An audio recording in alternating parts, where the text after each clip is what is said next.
incursionando.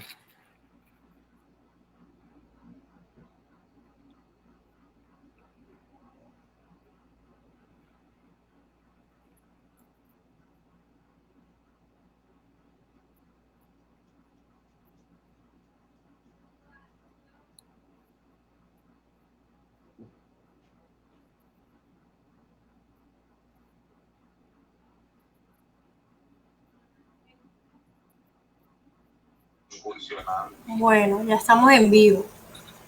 Vamos esperando a que los compañeros y las compañeras vayan comentándose al live y arrancamos.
Listo, Andrea.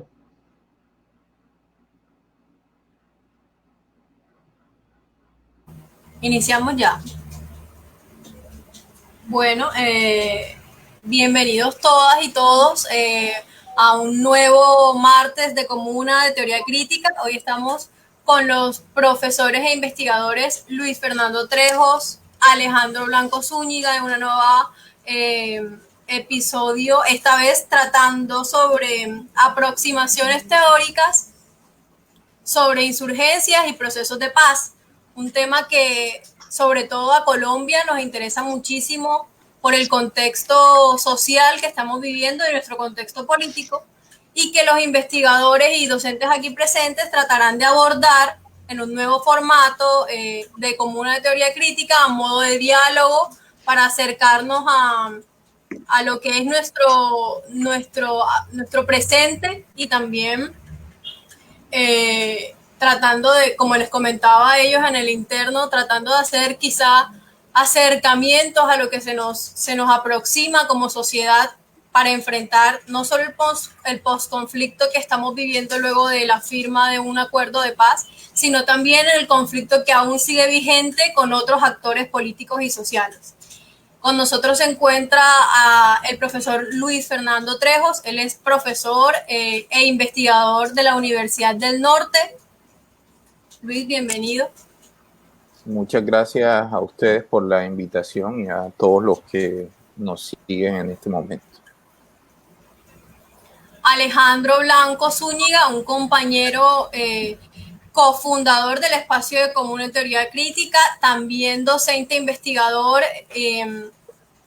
egresado de la Universidad del Atlántico, doctor en ciencia política. Alejandro, bienvenido también tú. Bueno, me sumo al agradecimiento por la invitación a este espacio que son de relevancia en estos momentos. Bueno, como yo les comentaba a los compañeros, la importancia de estos espacios es porque es un tema aún vivo entre el contexto de todos nosotras y nosotros, ¿cierto? Un tema de relevancia no solo porque estemos inmersos en este proceso de construcción de paz, sino que también, así como lo decía anteriormente, existen actores políticos y sociales aún siguiendo luchas y aún con conflictos vivos en medio del Estado colombiano en este caso, pero que es de relevancia para todo el territorio latinoamericano. Entonces, yo le doy la palabra al profesor Luis Trejos, que haga como una intervención inicial, pero les digo a toda la audiencia que por este nuevo formato está disponible la bandeja de mensajes para que hagan sus preguntas y podamos hacer a modo de diálogo el desarrollo del espacio. Luego de Luis, del profesor Luis, podemos responder las preguntas de todos ustedes e incluso formularlas dependiendo del desarrollo de esto. Entonces, Luis, te cedo la palabra. Muchas gracias de nuevo por aceptar nuestra invitación y bueno, adelante. Bueno, gracias nuevamente y un saludo a todos y a todas los presentes. Yo voy a tratar de ser breve para no generar un monólogo o una clase magistral. Voy a plantear unas ideas centrales o generales y espero que sobre ellas podamos entonces discutir más adelante para que también el profesor Alejandro tenga la posibilidad de intercambiar con ustedes y entre nosotros. Hay que partir con unas precisiones de entrada. Lo primero es que uno debe entender que en Colombia hay más territorio que Estado. Es decir, la institucionalidad del Estado, como bien lo ha descrito Fernán González en su obra, es una presencia diferenciada en el territorio y esa presencia muchas veces se traduce en ausencia total. Es decir, es tan endeble o tan precaria que no se percibe en esos territorios. Y es precisamente en esos espacios carentes de Estado o donde la institucionalidad se configura muy débil, en los cuales hay actores distintos al Estado que le disputan o controlan lo que son los monopolios que se constituyen en la pretensión básica de cualquier Estado moderno. El primero es el monopolio de la violencia legítima, el segundo es el monopolio de la administración de justicia y el tercero es el monopolio de el recaudo de tributo.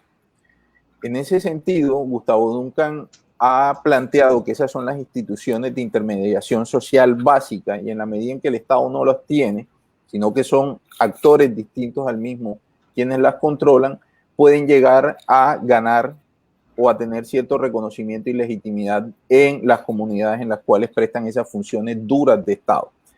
Eso es bastante complicado y eso también serviría para explicar el arraigo social de distintos actores armados, no solo insurgentes, sino también paramilitares o grupos de derecha que han construido amplias bases sociales en territorios específicos de Colombia. Entonces es lo que hoy está pasando en gran parte de Urabá. Lo otro es que hay que entender que la conceptualización o teorización del conflicto armado colombiano es una actividad inacabada. ¿Y por qué es inacabada? ¿Y por qué es difícil determinar esa teorización? Por los siguientes factores. Lo primero es que estamos hablando de un conflicto bastante longevo, que tiene más de 5 décadas. Hoy todavía no hay un acuerdo o consenso en cuanto a la fecha de inicio de nuestro conflicto.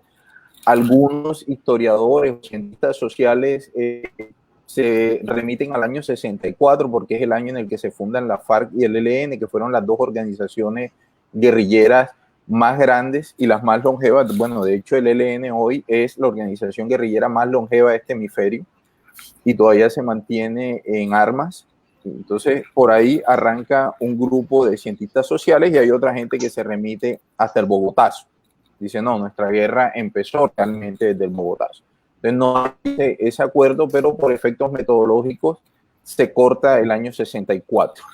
Lo otro es que las causas que dieron origen a nuestra violencia o a nuestro conflicto armado no son las mismas que le han dado permanencia o que hacen que se sustente. Y eso también implica estar cambiando los enfoques teóricos y conceptuales a través de los cuales se analiza nuestra guerra. A esa longevidad hay que sumarle una multiplicidad de actores, una multiplicidad importante de actores en todos los bandos, estatales, paraestatales y contraestatales, que han intervenido en distintos momentos de este largo periodo de tiempo que estamos hablando y que cada actor armado ha tenido unos intereses particulares y ha utilizado unos medios también particulares para la obtención de esos objetivos. Es decir, no todos los actores armados que han sido parte activa de nuestra violencia han perseguido los mismos fines. Y eso hace entonces que el análisis de nuestro conflicto no pueda suscribirse a una sola categoría conceptual o a un solo marco teórico, sino que se necesitan varias entradas. Es decir, esto, si uno quisiera hacer un análisis medianamente serio en nuestra guerra, tendría que ser multidisciplinar. Es decir, necesitamos a profesionales de distintas ciencias trabajando en el análisis del mismo. Lo otro es que lastimosamente, por efectos políticos especialmente, pero también mediáticos, el conflicto armado ha terminado siempre reduciéndose a una categoría. Entonces, lo primero es hablar de el conflicto armado en singular, y yo creo que ese ha sido un gran error en Colombia, y eso es lo que voy a hablar más adelante. No hay un conflicto armado, hay varios conflictos armados, y cada conflicto armado tiene una particularidad propia y unas características propias que lo diferencian de los otros. ¿En qué se evidencia esto? ¿Cómo puede uno validar esta hipótesis? En la cantidad de actores armados que se han desmovilizado o que han sido derrotados, pero que esas derrotas o desmovilizaciones y desarmes no han implicado construcción de paz efectiva en todo el territorio colombiano. Es decir, dejan las armas unas organizaciones y prontamente otras aparecen en su reemplazo o nacen nuevas organizaciones. Y eso nos está diciendo entonces que hay unas dinámicas que sobrepasan a los actores y que en lo que yo estoy trabajando ahora están más amarradas a territorios puntuales del país. Entonces, hay que, en este caso, romper la visión que se tiene instalada en la opinión pública de que hay un conflicto armado en Colombia, son varios conflictos, y lo otro es que no lo podemos trabajar por la complejidad y longevidad, no se puede trabajar solo desde un enfoque teórico o un enfoque conceptual. Eso nos llevaría a reducciones simplistas de un fenómeno tan complejo como es nuestra violencia armada. Por otro, es importante hacer este tipo de ejercicios diagnósticos que en estos días, por efectos de toda la ebullición ciudadana que hay en redes, a los académicos no se nos han terminado, o por lo menos a mí me han terminado dando palo porque dicen que nosotros hablamos mucho y hacemos poco. Pero también hay que entender cuál es la función de los académicos. Y en este caso, la realización de un diagnóstico exhaustivo y riguroso de nuestra guerra es fundamental, porque de esos diagnósticos realistas es que se pueden formular estrategias de resolución de nuestra violencia.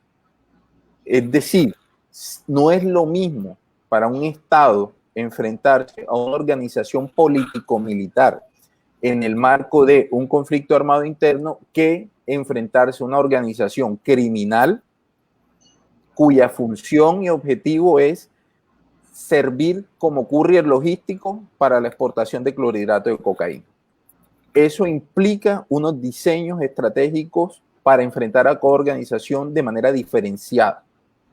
Y si uno le pone ese gran paraguas como conflicto o un solo conflicto, vamos a terminar aplicando las mismas o a ensayar las mismas estrategias de resolución con dos actores que demandan salidas diferentes y enfrentarlos de manera diferenciada, no solo en términos militares, sino también jurídicos y sociales. Eso es fundamental y eso es algo que tenemos que hacer los académicos, así a la gente no le guste que uno ande diagnosticando tanto.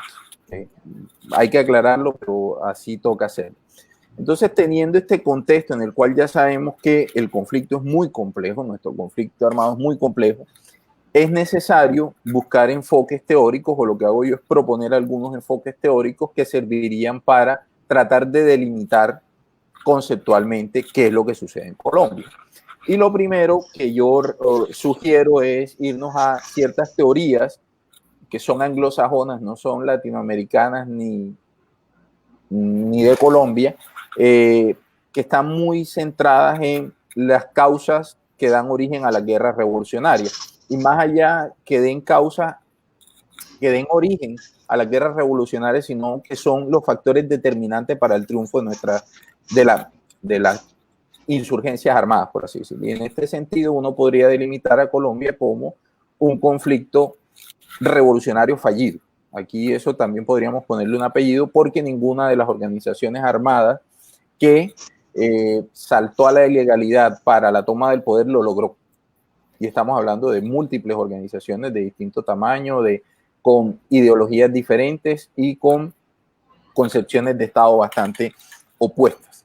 Y ahí está. Entonces la primera es Theda Skocpol, que es una politóloga muy reconocida en los Estados Unidos. Ella plantea el estudio de las revoluciones y se queda en las revoluciones francesa, rusa y china. Y ella ahí termina encontrando unos factores comunes que servirían para explicar aquí el por qué la derrota estratégica de la insurgencia.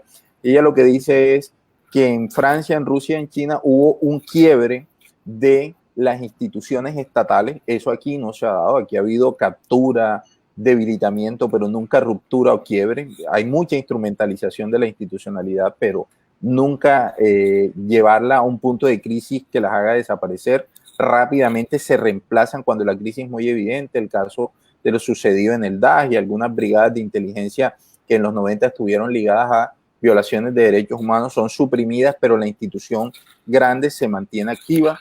Lo otro es que hay otros autores como Crowley, Jeff Goodwin o Robert Dix que centran la causal de todo, y eso serviría, y es creo que un debate muy abierto aquí en Colombia y que podríamos hablar más adelante, es en el tema del régimen político. Ellos dicen que para que una insurgencia triunfe, también tomando los casos latinoamericanos en los cuales hubo éxito, que fueron Nicaragua y Cuba, dice se necesita regímenes opresores o regímenes dictatoriales. Y en el caso colombiano nosotros encontramos que hay democracia, una democracia limitada, una democracia precaria, pero aquí hay democracia. Aquí cada 4 años los colombianos participamos en elecciones nacionales. Recuerden que hace 3 años, casi, bueno, este año se cumplirían 4, en octubre nos preguntaron si queríamos paz o no, ¿verdad? Si queríamos ese acuerdo con la FARC, y los colombianos votaron que no. A nosotros nos preguntaron en el año 2018 si queríamos unas medidas contra la corrupción, y los colombianos no alcanzamos el umbral para que se legislara contra la corrupción. Entonces, esos son algunos ejemplos para que no nos vayamos al extremo de decir que nuestra democracia no sirve para nada, sino que ahí se han abierto unas ventanas de oportunidad que lastimosamente los ciudadanos no hemos aprovechado en toda su magnitud. Pero es un debate abierto. Entonces, una de las causales sería que en Colombia no ha habido un régimen antidemocrático o un régimen dictatorial, sino que ha habido democracia muy limitada, muy precaria, pero ahí está, y eso también habría terminado golpeando a la insurgencia en cuanto a su discurso reivindicativo. Los otros, y voy a tratar de ser más rápido, hay una serie de definiciones conceptuales que son las que vienen o que han servido para analizar los conflictos armados posguerra fría. Y dentro de esos conflictos armados posguerra fría hay una corriente teórica que es bastante interesante y que serviría en Colombia para entender una parte de nuestra violencia o una parte de nuestro conflicto, y son las teorías o los autores que han tomado teorías económicas para aplicarlas a el conflicto armado. Entonces es lo que se llama las teorías de la economía del conflicto. Y ahí encontramos a Mauricio Rubio, a Camacho Guisado, ya fallecido, Boris Salazar y Castillo, que son profesores de la Universidad del Valle, economistas que tienen varios trabajos en este sentido, y ellos lo que sostienen y afirman es que la causa por la cual en Colombia la violencia se mantiene activa, pero no solo es que se mantenga activa, sino que también se generó, es porque los actores armados tienen la posibilidad de acceder a recursos económicos para sostener esfuerzos de guerra. Si uno lee entre líneas, lo que plantean estos autores es que al final la predación de rentas, tanto legales como ilegales, se convirtió en un fin en sí mismo para los actores armados, es decir, ya no era solo acceder a recursos para entonces la toma del poder o la negociación de unas condiciones favorables para realizar reformas dentro del Estado, sino que ellos sostienen que esto es el fin en sí mismo, es decir, se alzaron en armas para lucrarse económicamente. Estas hipótesis o estas teorías quedan en entredicho cuando uno analiza la insurgencia armada, porque entonces desde ese marco teórico la FARC no debieron haber negociado, les iba mucho mejor económicamente estando como una organización armada controlando territorios que estando hoy en la legalidad, sometidos, digamos, a violencia sistemática. Creo que hoy se llegó a 200 combatientes asesinados. Los proyectos productivos no arrancan en muchos ETCR, bueno, y un proceso que va bastante lento, pero avanza. Eso, y si uno revisa la agenda de negociación que alcanzó a cuadrar el ELN con la administración Santos, se entiende y se evidencia que es una agenda política y que no es meramente economicista, es decir, no busca el enriquecimiento de los miembros del ELN, sino que hay unas reivindicaciones colectivas que terminarían afectando positivamente a los territorios o a las comunidades de los territorios en los cuales ellos hacen algún tipo de presencia.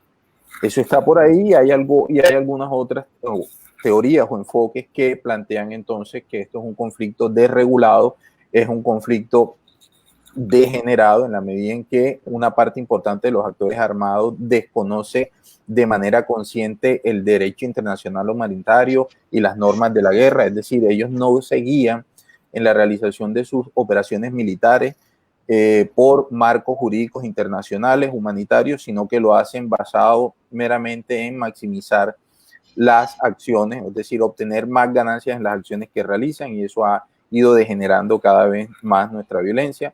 No como en las épocas de las AUC, pero otra vez hemos vuelto a procesos de desplazamiento masivo, de decapitamiento, especialmente en el Bajo Cauca y en algunos territorios del Pacífico, donde hay unas prácticas crueles e inhumanas que han hecho carrera nuevamente en territorios en los cuales se creían ya superadas.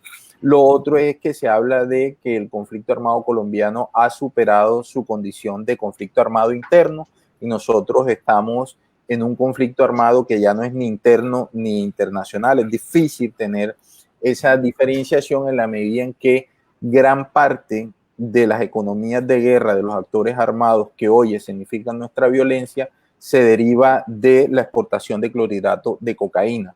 Y es un clorhidrato de cocaína que no se consume en Colombia, sino que va a mercados internacionales, pero ese dinero que se recauda en esos mercados entonces es el que termina alimentando nuestra violencia. Esto sufrió una mutación. Uno puede decir que en la época de la Guerra Fría los actores armados tenían vínculos político-ideológicos, ¿verdad? O había unas redes transnacionales ideológicas que sobrepasaban nuestras fronteras, donde había identificación con los procesos cubanos, con lo que pasaba en China, con la URSS, con Albania y con algunos otros modelos de socialismo que se ensayaban en distintos rincones del mundo. Hoy esas redes transnacionales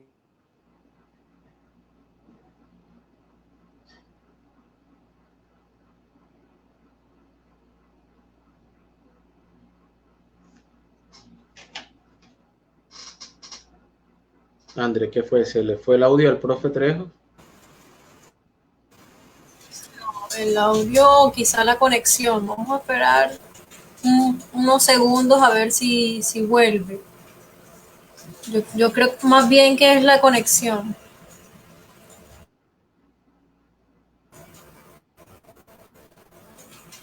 Bueno, no sé si le avisamos y bueno, Alejo. Me acaba de decir. Lo que vemos es que el profe escríbele. Vale. ¿Se le fue la luz? Sí, Electricaribe. Hay que. Bueno. Mejor no digo nada. Bueno, vale. Hay que. Sí. Vivimos en riesgo de que en cualquier momento nos pase esto, ¿cierto? Terrible. Pero bueno, lo que vemos es que el profesor. Dale, André. Continúo. Sí.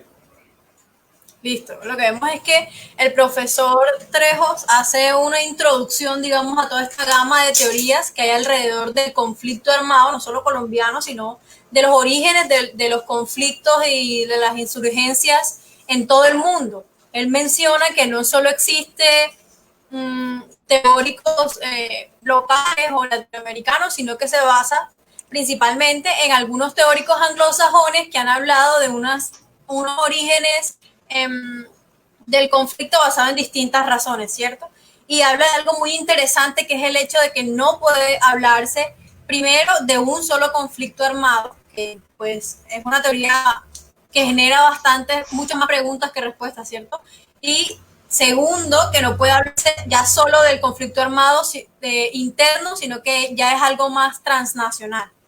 Frente a eso, lo que te preguntamos, Alejo, podría ser ¿qué acercamientos teóricos hay frente a los conceptos de conflicto armado, sobre todo de conflicto? Vale, bueno, quisiera empezar por lo siguiente. La noción de conflicto en sí misma, por su misma naturaleza, es, digamos, difícil de tipificar y de unir en una sola categoría o en un solo concepto. Es decir, la ciencia política, la sociología, la economía estudia y aborda la categoría conflicto desde distintas ramas del saber. La historia lo entiende de una manera, la sociología lo entiende de otra manera. Por ejemplo, la luz de Weber o la luz de Marx, cuando encontramos las tesis marxistas, encontramos que el conflicto resulta fundamental para el desarrollo y el progreso humano. De igual manera, hay otras teorías ya de corte liberal que entienden el conflicto solo a través de las lógicas de la legalidad y las lógicas del Estado. Es decir, por su propia naturaleza es un concepto polisémico que puede y debe entenderse a partir de distintas nociones de orden teórico.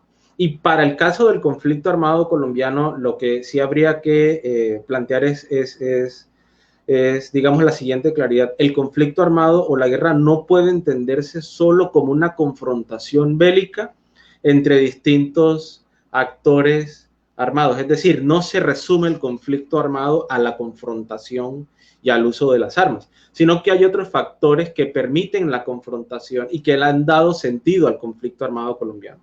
Partamos que para entender el conflicto armado colombiano hay que entenderlos por épocas, es decir, hay una organización cronológica, hay un sentido cronológico, hay historiadores que entienden el origen del conflicto armado colombiano y las distintas formas de conflictividad que están inmersos dentro del conflicto, lo entienden a partir del proceso de colonización. Otros entienden que el conflicto colombiano ha pasado por etapas y, por ejemplo, encuentran el origen justamente en las guerras independentistas y en la configuración de una forma de conflictividad política que en Latinoamérica ha encontrado su punto más álgido y más elevado en la confrontación armada o la guerra. Es decir, cuando revisamos los procesos de liberación o lo que se nos enseñó en el colegio como los procesos de independencia, encontramos que el conflicto armado fue la expresión más elevada de las distintas formas de conflictividad política. Por otro lado, encontramos posturas también dentro de distintas corrientes historiográficas que plantean que el origen del conflicto armado no está en el siglo XVI, no está en el siglo XIX, sino que está a inicios del siglo XX, en la medida que el conflicto armado colombiano es una respuesta de las formas de democracia occidental, de las formas de los estados liberales, pero por supuesto con una clara connotación postcolonial.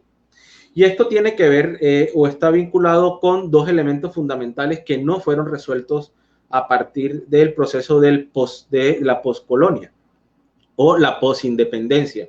Por un lado fue el problema político no resuelto que dejó como consecuencia la hegemonía liberal y conservadora, y por el otro lado un tema un poco más vinculado con el ámbito económico, y fue el problema no resuelto de las tierras, que en últimas puede entenderse como las dos columnas vertebrales de la génesis histórica de lo que hoy se entiende como conflicto armado colombiano.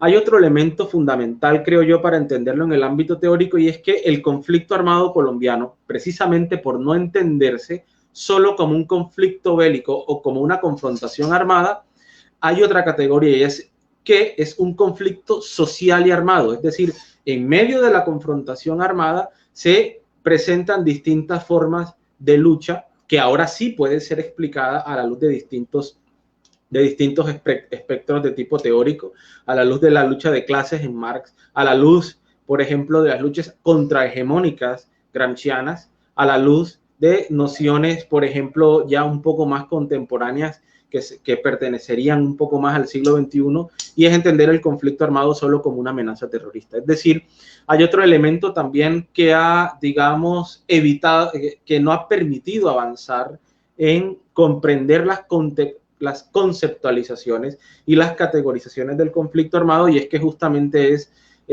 digamos, la alta politicidad que tiene el conflicto armado. Primero, cabe resaltar que no es un conflicto de orden político, no es un conflicto de orden cultural, es un conflicto fundamentalmente político, y un elemento que quisiera agregar es que en términos históricos hay que comprenderlo por etapas. Es decir, no es lo mismo el conflicto armado entendido desde las guerrillas liberales, luego tampoco es igual el tránsito de la guerrilla liberal a la guerrilla comunista, tampoco es igual si lo entendemos en función de las organizaciones y de la táctica y de la estrategia militar de cada una de estas organizaciones y de la manera como las organizaciones subversivas han entendido la toma del poder político. Y esto, entre otras cosas, también nos permite comprender la hipótesis del profesor de que no hay un conflicto, sino que hay conflictos. En algunos casos, en clase, por ejemplo, yo me he enfrentado a la dificultad de explicarle a algunos chicos por qué, por ejemplo, no existía una sola organización insurgente, y contrario a ello han existido en Colombia más de 12 organizaciones insurgentes. Es decir, es un conflicto polifónico porque los actores al mismo tiempo son polifónicos entre sí. Tienen una manera táctica y estratégica distinta de comprender la lucha insurgente, tienen una manera política e ideológica distinta de comprender también la lucha insurgente. Y el componente histórico sigue presente, es decir, no es lo mismo la guerra insurgente en los años 60 con respecto a los 70, los 80, los 90 o ya, digamos, ya en el siglo XX. Tiene formas distintas, dada su configuración, tiene formas distintas de entenderse, aunque aquí hay un elemento teórico de suma relevancia, y es el carácter cíclico de la guerra en Colombia. Y justamente la tosudez de los hechos nos permiten comprender que, casi parafraseando Marx, la historia se repite como tragedia y otras como comedia. Estamos nuevamente ante un nuevo genocidio político en Colombia. Hemos pasado aproximadamente por 3 o 4 genocidios políticos y actualmente estamos viviendo un nuevo genocidio político. Quisiera ya adentrándome un poco más en la noción de conflictividad, citando al maestro Estanislao Zuleta, en los años 80 planteaba, abro comillas, una sociedad preparada para la paz es una sociedad que intensifica, profundiza, desencadena los conflictos, pero que se encausan y se resuelven pedagógicamente y de manera no violenta. Y esto lo cito a partir de un texto del maestro Sergio de Zuviría, brillante y maravilloso, que se llama Del conflicto armado al conflicto político, donde él plantea, entre otros aspectos, que no puede ser entendido la humanidad. Y por supuesto, entre otros aspectos y entre otros elementos, la sociedad latinoamericana y la sociedad colombiana no puede ser entendido por fuera de las lógicas de la conflictividad humana. Es decir, las nociones de progreso, las nociones de revolución, las nociones de Estado-nación, las nociones de constitución son producto de las pujas internas al interior de una sociedad. Es decir, en última, las distintas formas de conflictividad humana son absolutamente necesarias para el desarrollo, incluso desde las nociones más liberales hasta las nociones socialistas de democracia. No hay posibilidad de desenvolvimiento social si no es a partir de la praxis de la conflictividad en el seno de una sociedad. ¿Tienes, Andrea, alguna pregunta para continuar avanzando? Listo, sí. Nuestro compañero Jesús Ferrer nos informa que hay una pregunta por parte de los espectadores. Y bueno, voy a esperar que la proyecte en pantalla para darle respuesta. Nos dice Luis Carlos Periñán Narváez: ¿cómo es el abordaje de los conflictos armados cuando desde el Ejecutivo se niega dicha noción frente a las actividades de los grupos insurgentes? Esto es bastante contextualizado en nuestra realidad actual, ¿cierto? el gobierno de turno, la clase política tradicional y el partido de gobierno realiza toda una campaña de negación frente a lo que significa el conflicto armado en Colombia. Entonces, Alejo. Vale. Los conceptos en la guerra siempre están en disputa. Es decir, los conceptos no son solo creaciones de tipo teórica o praxeológicas desde lo social, sino que los conceptos también son creaciones de tipo política. Recordemos que al inicio del siglo XX, justamente una de las apuestas por parte del uribismo era la negación del conflicto armado interno, justamente por una lógica de Estado y por reedificar y reconstruir la noción de conflicto desde una perspectiva política, y es la seguridad democrática. Quisiera resaltar lo siguiente: es la seguridad democrática la que está disputando una serie de conflictos en el marco de la guerra que le permita legitimar su accionar, porque este accionar legítimo en términos políticos a su vez le da legitimidad en el ámbito judicial. Recordemos que la categoría de conflicto armado interno, la categoría de conflicto armado interno es una categoría que también pertenece al derecho internacional público y al derecho internacional humanitario. Y que si la guerra en Colombia entraba dentro de las lógicas del conflicto armado interno, automáticamente adquiría un fuero de ámbito legal, del ámbito internacional, que permitía a los gobiernos perfectamente conversar y dialogar con las organizaciones insurgentes. Por el otro lado está la propuesta de entender el conflicto armado colombiano solo como una amenaza terrorista, bajo la apuesta política de que el accionar militar entonces sería legítimo. Recordemos, por ejemplo, episodios en el marco de la guerra en Colombia, justamente en esta lógica de conflicto armado interno o externo, que el Estado colombiano ha agredido a territorios hermanos, a territorios vecinos, como es el caso de Ecuador. O lo que sucedió hace poco, donde unas lanchas del ejército colombiano terminaron en aguas venezolanas. Esto justamente hace parte de las complejidades del conflicto armado interno y el conflicto armado externo. Recordemos también que por protocolo, justamente existe una serie de protocolos a los cuales Colombia está adscrito, y por ejemplo, con el terrorismo, por principio no se negocia, porque no se entiende el terrorismo como un delito político, sino como un delito común, incluso de lesa humanidad. Mientras que el conflicto armado, un conflicto armado en el marco de una negociación, sí permite y abre la puerta a entender los delitos a partir de las lógicas políticas, es decir, a entender, por ejemplo, el delito político dentro del conflicto.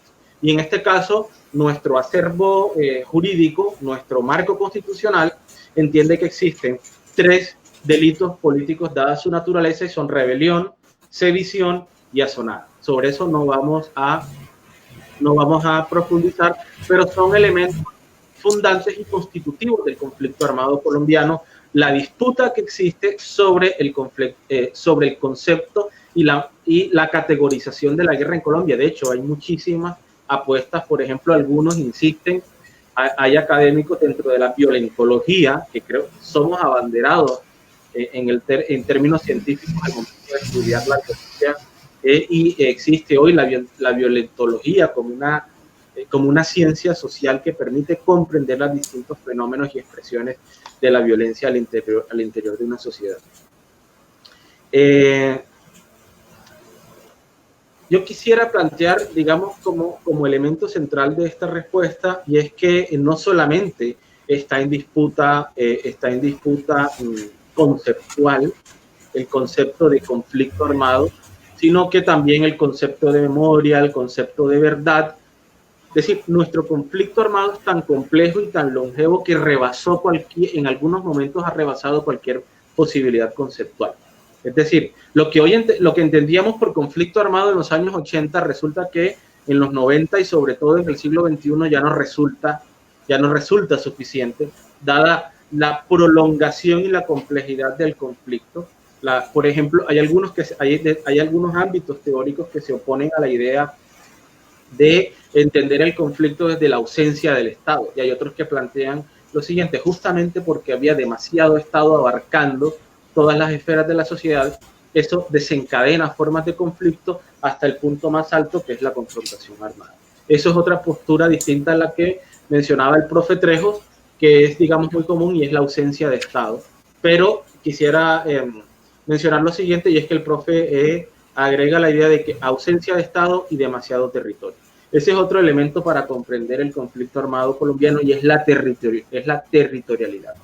Y desde este punto de vista, la sociología, como una ciencia fundamental para comprender el conflicto armado interno, el conflicto armado colombiano, la sociología ya nos da luces certeras sobre cómo entender el conflicto, cómo entender el conflicto y cómo entender el territorio. Por ejemplo, en los años 60 y 70 había una apuesta por comprender, por vincular el territorio estrictamente con el ámbito geográfico espacial y con el ámbito de la nacionalidad o del proyecto de nación.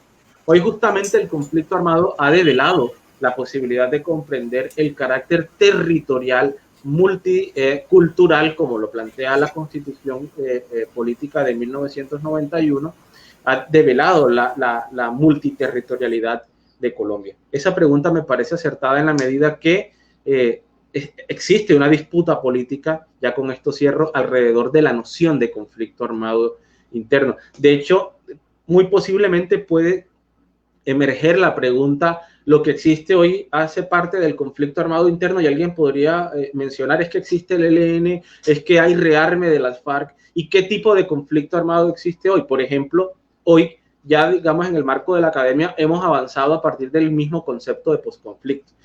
El mismo concepto ya resultaba dramático entenderlo. Por ejemplo, Sergio de Zuviría entiende que entender el posconflicto resultaba complejo en la medida que las sociedades son conflictivas por dada su naturaleza, dada su constitución, y que es necesario la potenciación infinita de los conflictos, insiste el maestro Sergio de Zuviría. ¿De acuerdo? Por otro lado estaban nociones como posguerra o posacuerdo, o incluso nociones que insiste que en Colombia no ha existido ni conflicto armado, pero tampoco una amenaza terrorista, y contrario a ello lo que ha existido aquí es una guerra civil.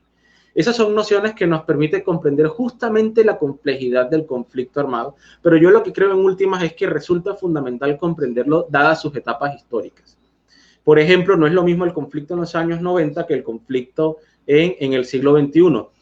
No es lo mismo la Colombia que vio emerger las Autodefensas Unidas de Colombia que esta que configura el conflicto armado o la confrontación de una manera distinta. Son elementos de juicio para comprender justamente, yo quisiera plantear como hipótesis que el elemento histórico está presente al momento de tipificar el conflicto. Yo quisiera resaltar, por ejemplo, desde el punto de vista metodológico, la Comisión de la Verdad tiene una apuesta sobre el origen del conflicto armado y justamente lo entiende a partir del 58. El profe Trejos tenía otra apuesta y es comprender el conflicto armado a partir del 64. Ahí hay una disputa también ya no solo de orden conceptual, sino de tipo metodológico para comprender los conflictos a partir de una mirada de tipo histórica. Por ejemplo, en términos metodológicos también Álvaro Tirado Mejía hace una propuesta y categoriza una parte del conflicto y lo entiende como el periodo de la violencia. Hay un texto bien interesante, uno de los compendios históricos creo que más conocidos, y es, se me fue el nombre, es un compendio que hace Álvaro Tirado Mejía, Nueva Historia de Colombia, donde hay una propuesta metodológica sobre cómo entender el origen del conflicto armado, porque al momento incluso de comprender las categorizaciones del conflicto también entra en disputa teórica el origen del conflicto. Ahí también hay otras miradas que insisten que incluso el origen del conflicto se encuentra a partir de las luchas anticoloniales, y algunos citan a Condorcanqui, otros citan a la cacica Gaitana, otros entienden entonces que las maneras de conflictividad política también están engendradas, es decir, pareciera que entonces hay un gen político, un gen violento en el colombiano. Hay distintas miradas de tipo antropológicas, sociológicas, históricas, desde la ciencia política, que creo sería un poco más nueva, que está intentando explicar desde distintas ramas del saber a las lógicas del conflicto armado interno. Y yo creería, ya para terminar esta parte de mi intervención, es que las nociones que hoy podríamos plantear a partir del conflicto armado interno, justamente porque vemos que se va a prolongar, yo veo muy lejos una negociación con el ELN, justamente estas categorías posiblemente en 10 años no nos van a servir. Por ejemplo, bueno, tal vez incluso en 5 años ya no nos sirvan. Por ejemplo, hace 4 o 5 años usábamos la categoría de posconflicto casi que de una manera desbordada, y hoy esa categoría se ha quedado un poco rezagada. Es decir, también, digamos, parte de la función de los cientistas sociales es empezar a encontrarle nombre y apellido avalados con teorías, avalados con argumentos de orden epistemológicos, a darle sentido a las distintas expresiones fenomenológicas del conflicto armado interno. Bueno, bien, yo dejaría hasta ahí entonces la intervención, ya van siendo las 7. Si hay otra pregunta, no sé si el profe Trejos también se anima a responder la misma pregunta. André. Claro, le damos nuevamente la bienvenida al profesor Trejos. Un gusto que pueda conectarse de nuevo. Lástima que el Caribe trunque nuestros deseos de ser más académicos. Es un conflicto prolongado y perdido. No hay nada que hacer ahí. Nadie les gana. Vamos abajo. Bueno, profe, el profesor Alejandro Blanco estaba respondiendo una pregunta de los espectadores sobre esta empresa del gobierno nacional y del partido de gobierno de desconocer por completo el conflicto armado, ¿cierto? Y qué implicaciones trae eso para todos nosotros. Pero además hay otra pregunta, y es, ¿qué se piensa frente a esa nueva iniciativa de cooptar los espacios, las iniciativas para la paz? Dícese de la unidad de víctimas, de la comisión de la paz, las curules para las víctimas, las curules de las FARC que ahora quieren para las víctimas. Es decir, ¿cuál es la estrategia a partir de lo que se ha estudiado, lo que se estudia a partir de la academia? ¿Cuál es la estrategia del gobierno y del partido de gobierno frente a lo que se nos viene en materia de proceso de paz? Lo que hay que entender es que en una democracia, digamos, uno no le gusta y le desagrada eso, pero en la democracia pasan este tipo de situaciones. Esto lo que nos demuestra es que tanto el tema de la paz como de la memoria y de la justicia en Colombia todavía son un campo de batalla, ¿verdad? Donde estamos, cuando creímos haber avanzado hacia el final de la administración Santos, hemos retrocedido casi que a llevarnos nuevamente al punto de salida en términos de construcción de paz, pero hay una comunidad internacional que está muy pendiente de esto y que ejerce mucha presión sobre el gobierno colombiano, y creo yo que eso es lo que más sostiene los esfuerzos que se están haciendo, y a eso hay que sumarle una sociedad civil que es muy activa y que ha estado empujando desde abajo también el tema de que se avance con la implementación. Yo aquí quiero, digamos, y era lástima que por el corte de luz no pude terminar, pero yo lo que a donde quería llegar era que en Colombia era una nueva propuesta metodológica para entender lo que nos pasa. Y es que nosotros hoy en Colombia, yo sostengo que hay múltiples conflictos armados, que esos conflictos armados no están caracterizados por los actores armados que los desarrollan. Es decir, el Comité Internacional de Cruz Roja dice que en Colombia hay 5 conflictos armados, que hay uno entre el Estado y el ELN, uno entre el Estado y las disidencias de la FARC, otro entre el Estado y los rearmados de la FARC, otro entre el Estado y el Clan del Golfo, y otro entre el Estado y el EPL. Y también dice que a su vez el EPL se enfrenta al ELN en el Catatumbo y tal. Yo lo que creo es que en Colombia, más allá de los conflictos armados, de acuerdo a los actores, lo que hay conflictos armados por territorios muy particulares. Si nosotros hacemos un análisis de lo que sucede ahora mismo en el Caribe, yo sostengo que en el Caribe hay 4 guerras. Hay una guerra en la Sierra Nevada de Santa Marta, que hoy dan un parte la policía de haber asesinado al que era el primer mando de las autodefensas conquistadores de la Sierra Nevada, que es el brazo armado de la Casa Giraldo ahí en el territorio. en el sur del Cesar hay un conflicto abierto entre el ELN y el Estado. En el sur de Bolívar hay otro conflicto, pero en este caso hay una particularidad que es una paz mafiosa entre el ELN y el Clan del Golfo, que se enfrentan entonces al Estado, pero también a las comunidades, porque este año llevamos 2 líderes sociales asesinados en el sur de Bolívar. Y en el sur de Córdoba hay otro conflicto armado, en el Bajo Cauca hay otra guerra, en el Catatumbo hay otra guerra, en todo el andén pacífico colombiano hay una guerra que va desde el Chocó hasta Nariño, pero que tiene unas particularidades específicas en el Cauca y en Tumaco, y así podemos ir encontrando otros territorios en los cuales hay presencia de actores armados, pero no hay conflicto porque ese actor armado no está siendo amenazado por otro. Y es todo lo que pasaba con el Frente 1, el 16 y el 14 de la FARC, que quedaron en el suroriente colombiano y que hoy están dedicados de lleno a sembrar coca y a procesarla y a llevarla hacia la frontera con Brasil. Entonces, aquí hay unos conflictos que son territoriales y que lo que ha demostrado la estrategia de negociación que se viene ensayando en Colombia desde hace mucho tiempo es que es ineficaz para resolver conflictos locales, pero es eficiente para desmovilizar organizaciones político-militares nacionales. Pero lo que hemos visto es que por lo general después de la desmovilización de una organización armada de proyección nacional hay un recrudecimiento de violencias locales. ¿Y por qué se debe eso? Porque hay que entender que en el plano local hay unas élites que tienen unos intereses muy particulares y que muchas veces han usado la violencia para defender o ampliar esos intereses.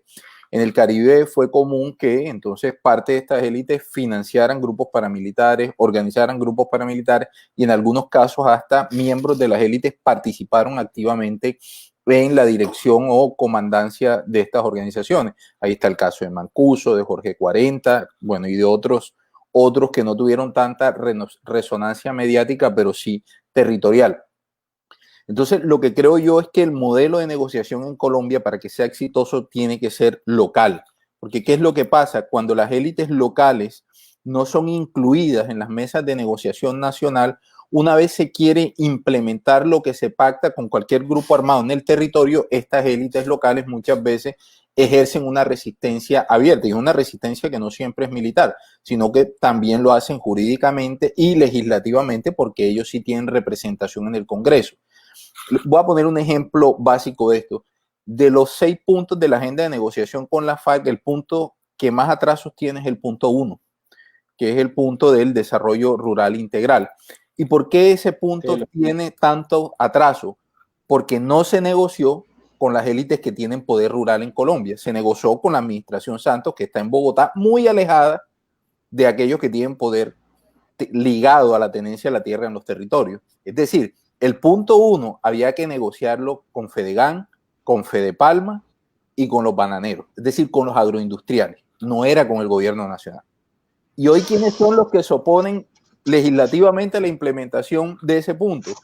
Son los políticos que defienden o representan los intereses de los agroindustriales en el Congreso. O sea, eso fue una falla y hay que entender que la paz uno la negocia con el adversario, no con el amigo.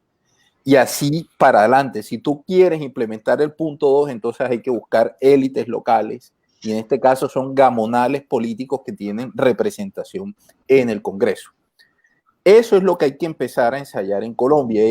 Hay que incluir a la élite local, a la sociedad civil local y diseñar planes y programas de implementación de acuerdos, pero que tengan características, o sea, que obedezcan a las características particulares de cada territorio. Pongo un ejemplo. El punto 4 de lo que se negoció en La Habana, en la región Caribe, no tiene asidero. O sea, tienes que irte al sur de Córdoba y al sur de Bolívar para encontrar coca. Aquí había que negociar otra cuestión o poner énfasis en el punto 1. Y lo mismo va a pasar si uno se va para el Catatumbo. Allá hay otra dinámica y hay otros intereses y toca empezar a negociar allá.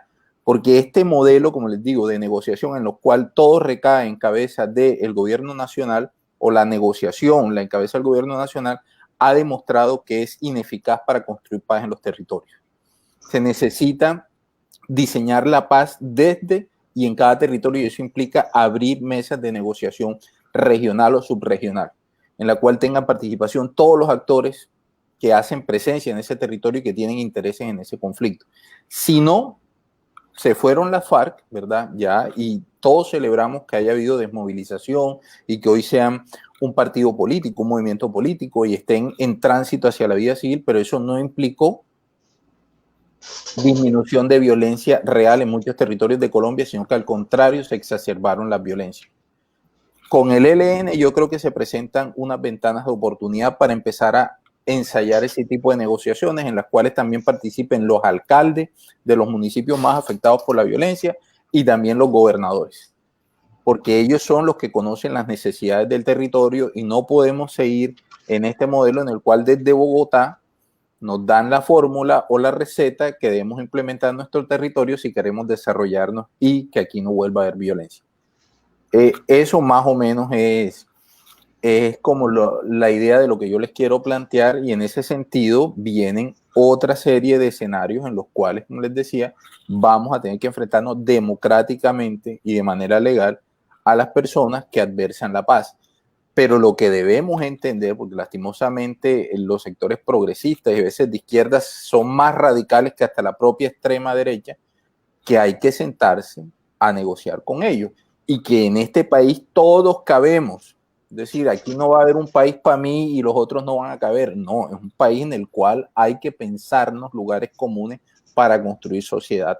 Y eso hay que empezar a hacerlo desde abajo, no esperar que desde Bogotá vuelvan otra vez a decirnos lo que tenemos que hacer.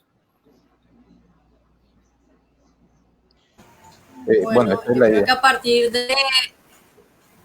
de esta última intervención hay bastantes afirmaciones interesantes, ¿cierto? Sobre todo a mí personalmente me quedó sonando eso de la negociación con Fedegan y todos estos quienes representan pues la gran tenencia de tierras en el país y en ciertos territorios del país antes que con el gobierno nacional.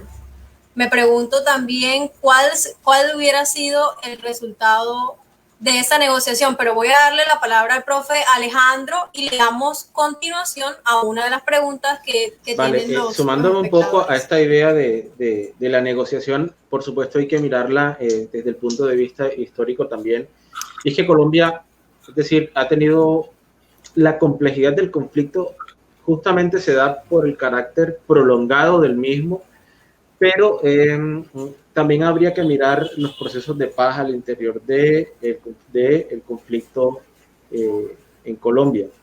Y es que justamente podríamos mencionar que casi ningún proceso terminó de manera exitosa, porque cada negociación terminaba generando otras formas de conflictividad, terminaba generando otros movimientos insurgentes, y justamente creo que ahí está la clave, en que no hemos podido concretar como nación, como proyecto de Estado-Nación, no hemos podido concretar un proceso de paz que dé cuenta de los problemas y de las causas estructurales justamente del conflicto armado colombiano. Y eso se evidencia, por ejemplo, en el fracaso rotundo de todos los procesos de paz, incluido el último, de lo poco que queda del actual proceso de paz.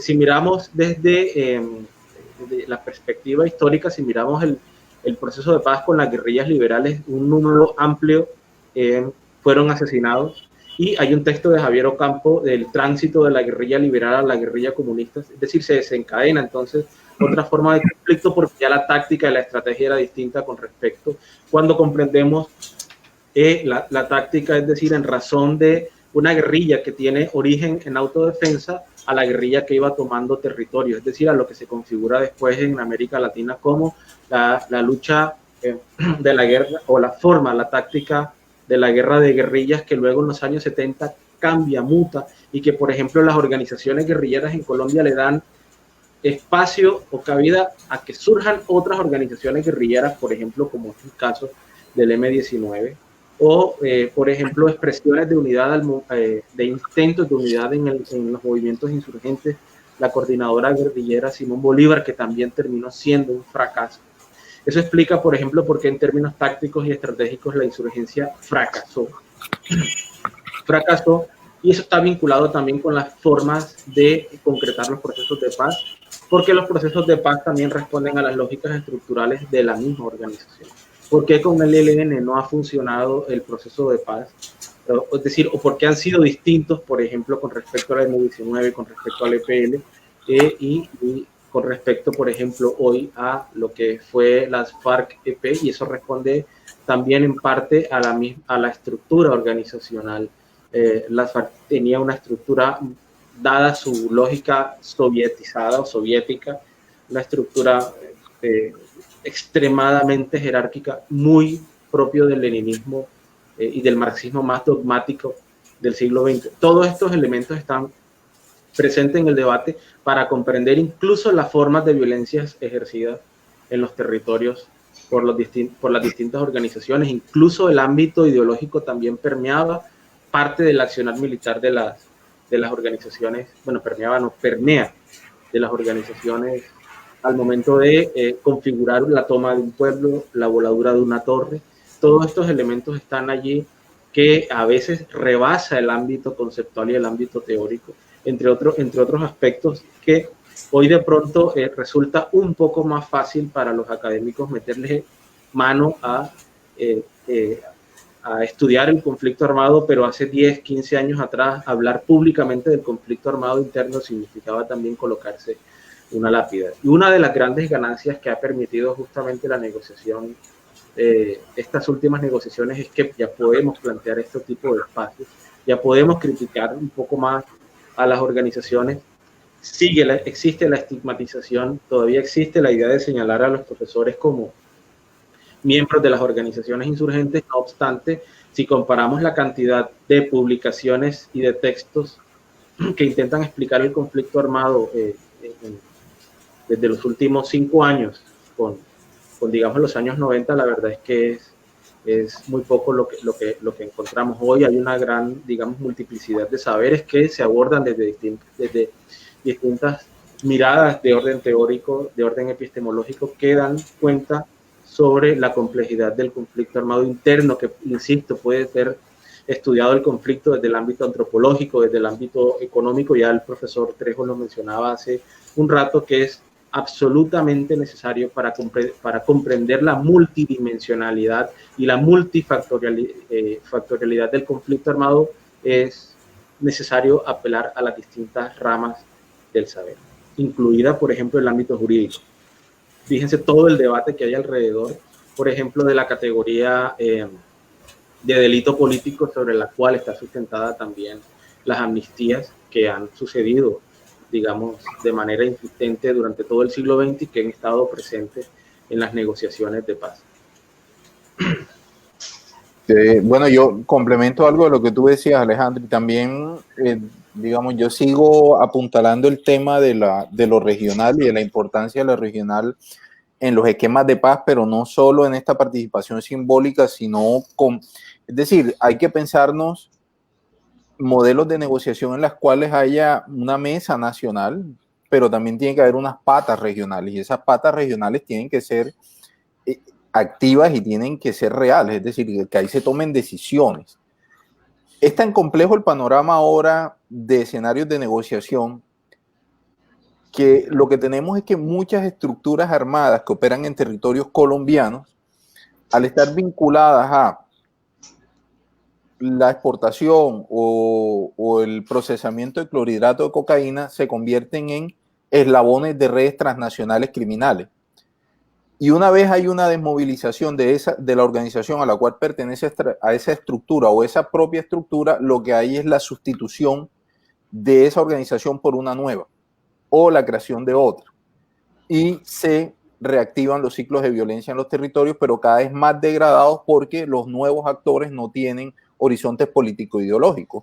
No hay discurso y obviamente entonces tampoco hay una práctica criminal ligada a algún tipo de horizonte moral, sino que ellos victimizan de manera sistemática a las comunidades en clave de alcanzar sus objetivos, que en estos casos son meramente económicos. Entonces, eso hace cada vez más complejo que uno piense una paz nacional en Colombia. Aquí nos toca empezar a hacer procesos por región. Y en ese sentido, miren cómo ha hecho de ruido la semana pasada la Fundación Paz y Reconciliación sacó el informe sobre los carteles mexicanos. Y entonces, ¿cuál es la participación de los mexicanos aquí en nuestra violencia? Y están subcontratando, están financiando a organizaciones armadas que garanticen el flujo de clorhidrato de cocaína hacia México. Entonces, por eso creo yo que nos toca sentarnos otra vez en las regiones a pensarnos los modelos de paz de la región. Si no, va a ser muy complejo y no sé, creo que el proceso con la FARC fue el proceso número 13 que ha vivido Colombia en los últimos 50 años y no hay paz. Estamos todavía lejos del horizonte de la paz. Puede ser que Colombia hoy es menos violento, pero sigue habiendo violencia. Entonces, ese modelo no sirvió. Hay que innovar y ensayar. Y nuevamente aquí la paz pasa por las regiones. Claro, eso es una reflexión importante. El compañero Jesús Ferrer nos dice que hay una última pregunta para ya ir dándole cierre y una conclusión a este espacio. Una última pregunta por parte de los espectadores. La proyectará en pantalla. Es del mismo compañero que hizo la pregunta respecto a la negación del conflicto por parte del gobierno, ¿cierto? Dice, sin embargo, el Estado y el Ejecutivo tienen obligaciones al respecto del proceso de paz. ¿Cómo podrían cumplirse estas obligaciones si se desconoce la noción de conflicto? Y esto tiene que ver mucho con lo que hablábamos anteriormente yo te doy la palabra. No es la misma pregunta, perdón que te interrumpa, me parece que es la misma pregunta. No, la pregunta pasada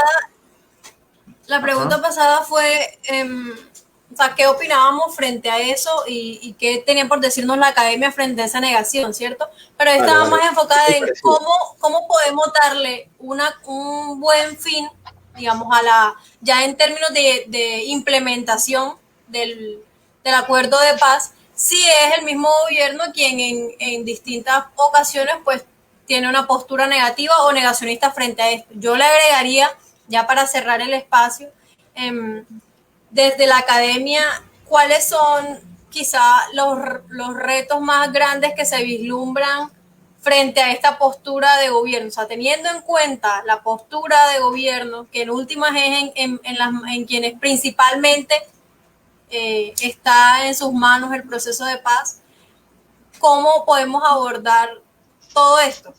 ¿Qué es predecible en términos de triunfos o desaciertos en la implementación del proceso de paz?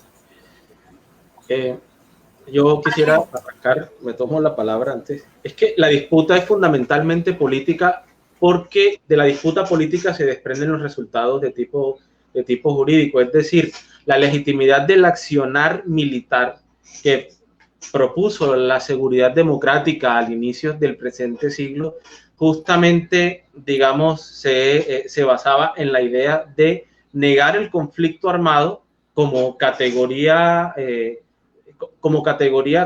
cubierta en términos internacionales por el derecho internacional humanitario, por el derecho internacional público, y justamente la disputa más que conceptual por quienes niegan el conflicto es una disputa de orden política que tiene consecuencias de orden jurídica. Es decir, aquí hay militares, políticos, presidentes que tienen, digamos, responsabilidad en cuanto a la violación de los derechos humanos y que justamente han construido un discurso negacionista del conflicto armado para poder, digamos, en términos jurídicos, en términos judiciales, salir limpios.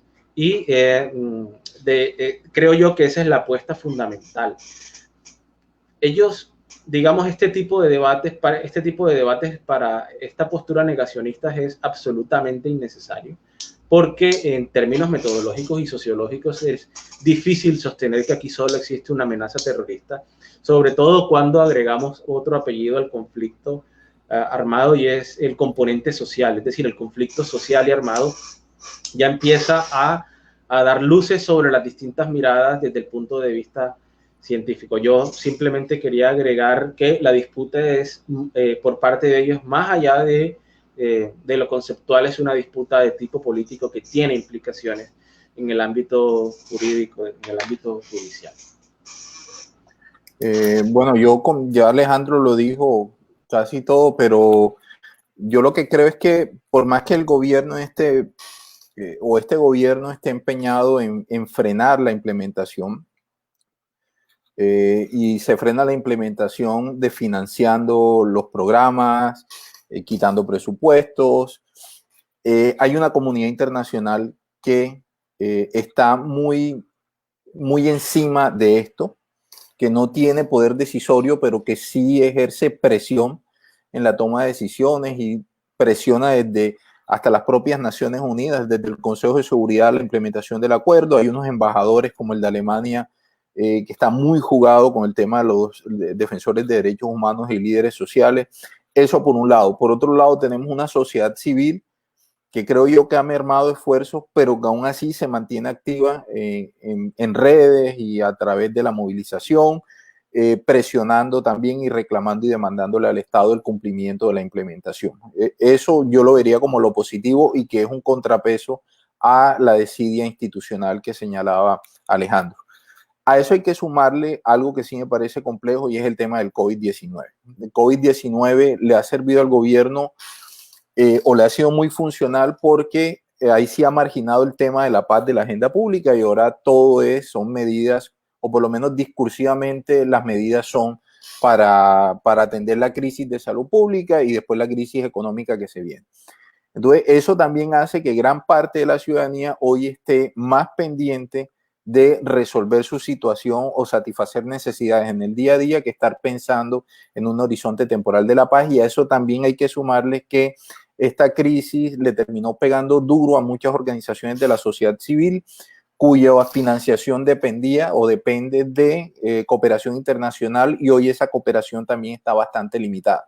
Entonces hay muchas ONG que hoy están pensando más en cómo sobreviven ellas que en estar pedaleándole al tema de la paz, no por desinterés, sino que hay una necesidad urgente de pagar nómina, de mantener el local en el que está funcionando, y eso hace que a veces lo de la paz se diluya.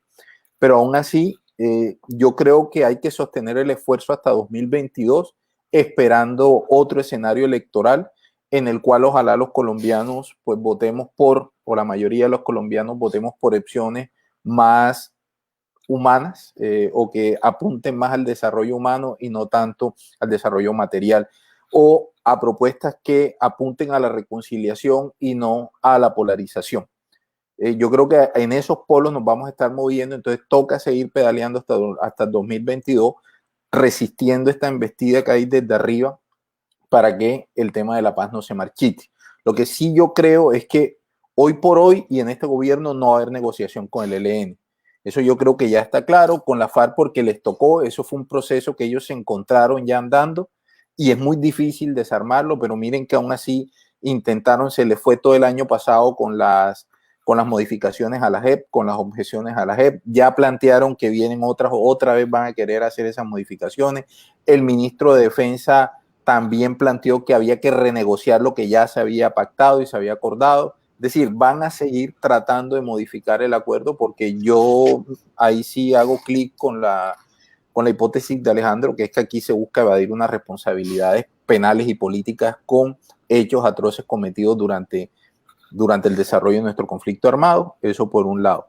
Y en cuanto a los académicos, yo sí creo que vienen unos tiempos un poco complejos en la medida en que, como también lo señaló Alejandro, el tema de la paz abrió muchos territorios que estaban vedados por efectos de la violencia y los académicos pudimos ir a esos territorios, entablar relaciones con las comunidades y eso también se ha traducido en una producción académica importante, especialmente en el Caribe, donde teníamos un rezago pero brutal con respecto a otras regiones del país. Y ha empezado mucha gente a escribir sobre esto, no solo artículos académicos, sino de opinión. Hay muchos espacios y en la medida en que la violencia otra vez vuelva a despegar, digamos, como está escalando en muchos territorios, esos territorios se van a cerrar y el trabajo de campo se va a limitar cada vez más. Y eso también, como les decía yo, afecta a la calidad de la producción científica que se vaya a hacer en torno a eso. Y a eso hay que sumarle una serie de riesgos que asumimos los académicos cuando tocamos algunos temas.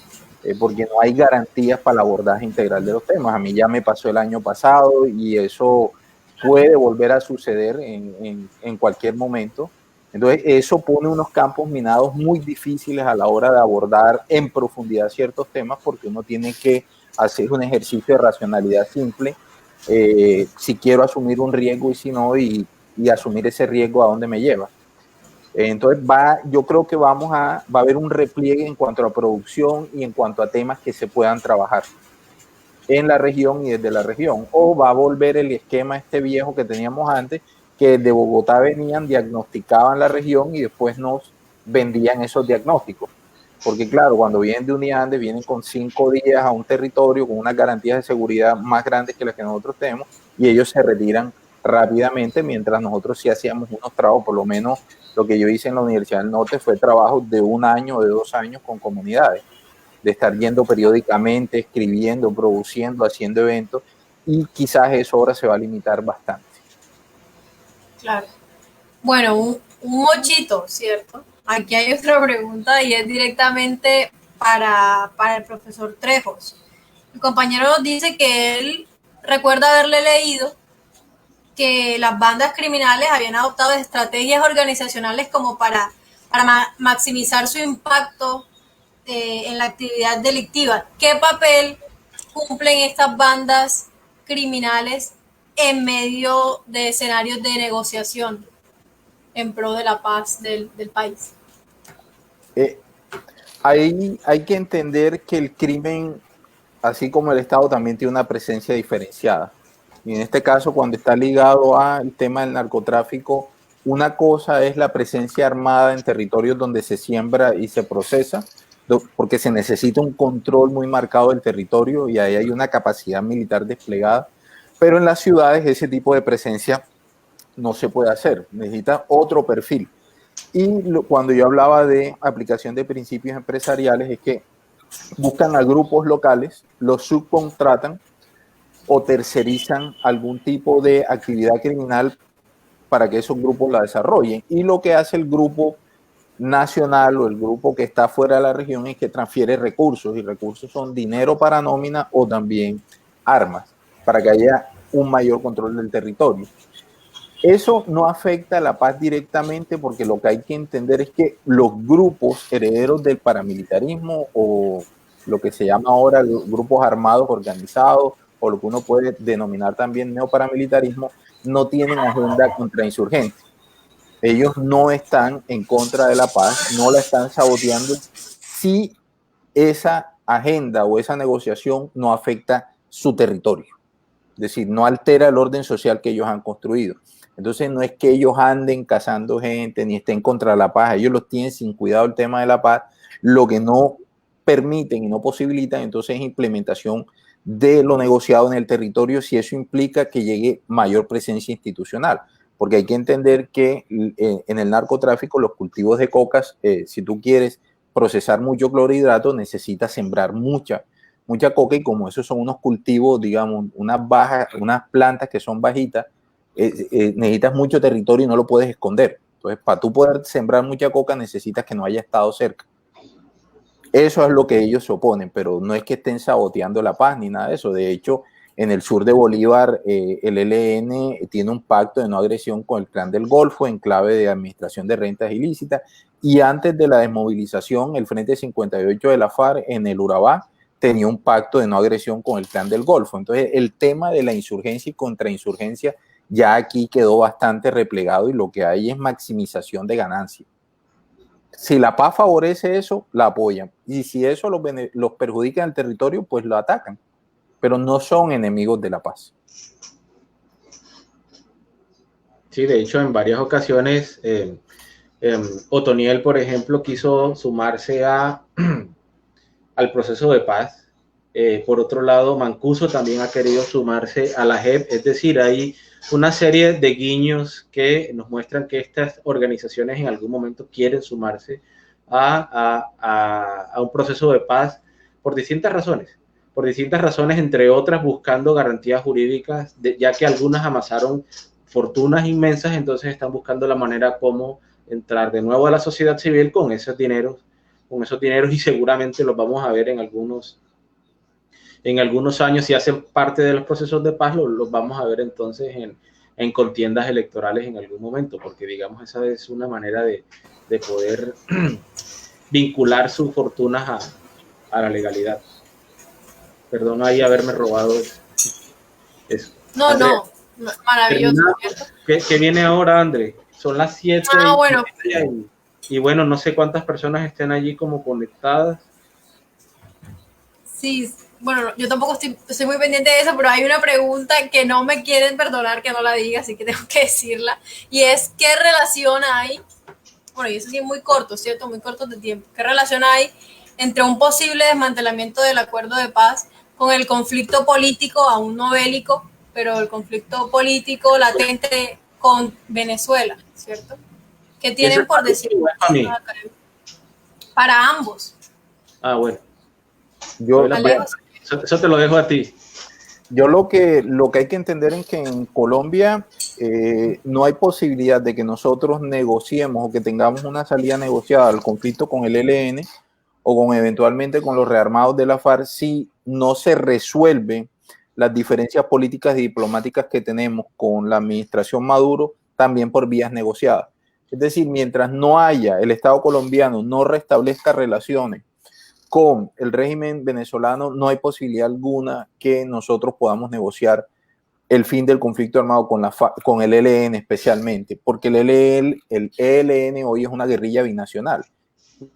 Una parte importante del ELN está en Venezuela, todo el mando estratégico del Frente de Guerra Oriental y el Nororiental está en Venezuela, y gran parte del recaudo de tributos que están haciendo o de las finanzas a las que están teniendo acceso, están teniéndolo en el lado venezolano, especialmente en el arco minero del Orinoco, allá en el estado Bolívar, donde están sacando oro.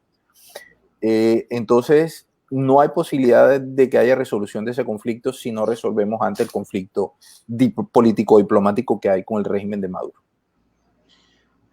Bueno, yo quisiera agregar que, bueno, hay que mencionar que Venezuela fue garante del proceso con las FARC-EP y fue fundamental para los primeros acercamientos con los miembros del secretariado, la famosa imagen, la famosa foto de Chávez al lado de Iván Márquez. Y de una u otra manera el gobierno venezolano entendió o creyó que iba a obtener dádivas o reconocimiento político a partir de entenderse como un garante y un facilitador, y contrario a ello terminó siendo un lastre y con seguridad no le va a apostar a volver a meterse en esa dificultad que implicaría una nueva negociación con el ELN, sobre todo a partir de lo que viene sucediendo internamente, las confrontaciones que ha tenido diplomáticas y en algún momento militar, pero digamos que no han llegado a lo bélico. Por ejemplo, vuelvo a mencionar lo sucedido con las lanchas que terminaron en territorio venezolano. Ese tipo de cosas generan tensión.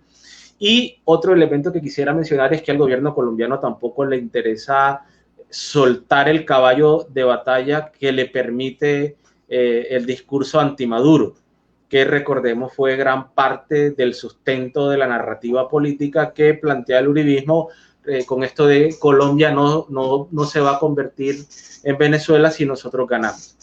Es decir, si hay alguien que no está interesado en que ese conflicto se resuelva, es justamente la extrema derecha colombiana, porque ahí tienen combustible para rato. Entonces, creo yo que eso va para largo. Es decir, si insistimos en que por ahí podría estar la posible solución por el lado del ELN, yo no creo que Maduro le apueste otra vez a meterse de frente, como lo hizo en algún momento Chávez. Recordemos, Maduro no es Chávez. Quien empieza el proceso con las FARC fue Chávez. El proceso, los acercamientos, y sin duda fue fundamental, pero en estas circunstancias no creo que Maduro vaya a entenderlo como un proceso estratégico, como en algún momento sí lo entendió Hugo Chávez hace varios años atrás. De hecho, fue uno de los primeros gobiernos, o el primero en términos internacionales, además del gobierno cubano, en reconocer o plantear el debate internacional sobre el carácter del conflicto armado interno. Entonces son elementos ahí que están presentes para comprender justamente el significado político del conflicto político comunicativo entre el gobierno de Maduro y el gobierno de Duque, que en últimas termina planteándose como una simbiosis en la medida que legitima también su discurso, el discurso de cada uno. No quisiera extenderme más y dejarlo allí. Bueno, ya por último, la relación del acuerdo, que es creo que la última parte de la pregunta, es que en últimas la implementación efectiva de lo acordado en La Habana ya no pasa por el Ejecutivo, pero tampoco pasa de manera certera por el Legislativo, sino que hoy creo que la última esperanza que tiene la implementación del acuerdo está en manos de la sociedad civil, y que si entendemos el panorama en función de la poca capacidad de movilización que tenemos hoy por la cuarentena, definitivamente creo que la cuarentena fue la estocada del acuerdo de La Habana. Fíjense que hace poco Carlos Holmes Trujillo volvió a meterle la mano al acuerdo de paz, de manera más específica a la JEP, y bueno, ahí estamos en ese debate. Justamente la última posibilidad que le queda al acuerdo es la organización y la movilización de la sociedad civil. Bueno, yo creo que con estas conclusiones damos por terminados el espacio de hoy. Le agradezco a todos los espectadores que han estado pendientes durante toda la tarde de las exposiciones del profesor Trejos, del profesor Alejandro. Un saludo especial para el profesor Orlando Duque, que nos ve desde el norte del departamento del Cauca, y en general a todos los espectadores que siempre nos hacen seguimiento en esta comuna de teoría crítica. De haber preguntas, pues en el desarrollo de la semana les podemos extender respuestas. Igual seguimos en constante debate. Muchas gracias a ustedes de nuevo por asistir y nos vemos en otra ocasión. Gracias por la invitación. Muchas gracias por este espacio. Gracias, gracias Andrea, gracias Luis, y al equipo técnico que permitió este espacio. Jesús, a Alan, a Andrea, a Kevin, todos los compañeros y compañeras que están por allí presentes, a Jimmy y a Camilo, un saludo cordial. Gracias, Andrea, por tu moderación. Un abrazo. Saludos para todos, nos vemos en otra ocasión.